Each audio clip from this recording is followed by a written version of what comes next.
কলমের নিবের উপরে মাটি দিয়ে 1 সেন্টিমিটার উচ্চতার দুর্গামূর্তি তৈরি করে তাক লাগালেন নবদ্বীপের শিল্পী গৌতম সাহা। 56 বছর বয়সী ব্যক্তির এই কর্মকাণ্ডে এখন রীতিমতো আনন্দিত নবদ্বীপবাসী।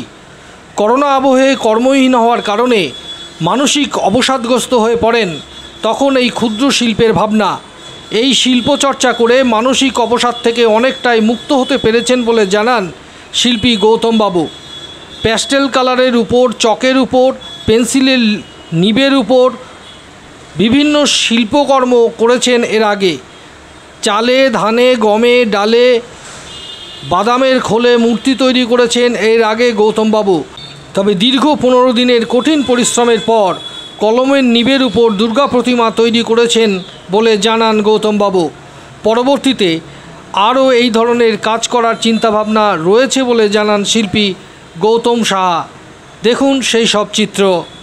ব্যুরো রিপোর্ট, বাংলার প্রতিনিধি।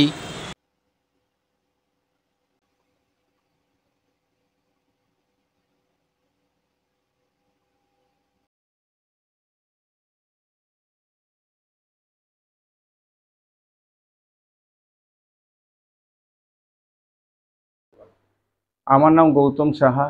বাবা একজন শিক্ষক, গীতিকার, আকাশবাণীর। তো আমার বাড়ি প্রতাপনগর, নবদ্বীপে। অনেক অশুভ শক্তির বিনাশ হয় লেখনীর শক্তির দ্বারা। তো সেই ভাবনা থেকে আমি এবার একটা কলমের নিবের ওপরে মাটি দিয়ে 1 সেন্টিমিটারের মা দুর্গা বানিয়ে আমি আমার অন্তরের শ্রদ্ধা মাকে জ্ঞাপন করেছি।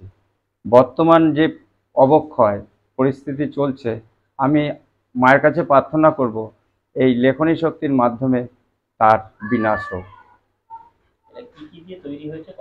এটা তৈরি হয়েছে মাটি, জল, আঠা ও রঙের সাহায্যে। তৈরি করতে মোটামুটি 15 দিন মতো সময় লেগেছে।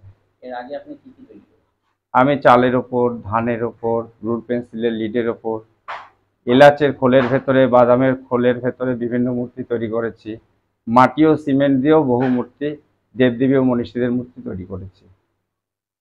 আগামী দিনে কি এরকমই আবার অন্য কোনো জিনিসের ওপরে আরও কত ক্ষুদ্র মূর্তি তৈরি করা যায় সেই চেষ্টা করব।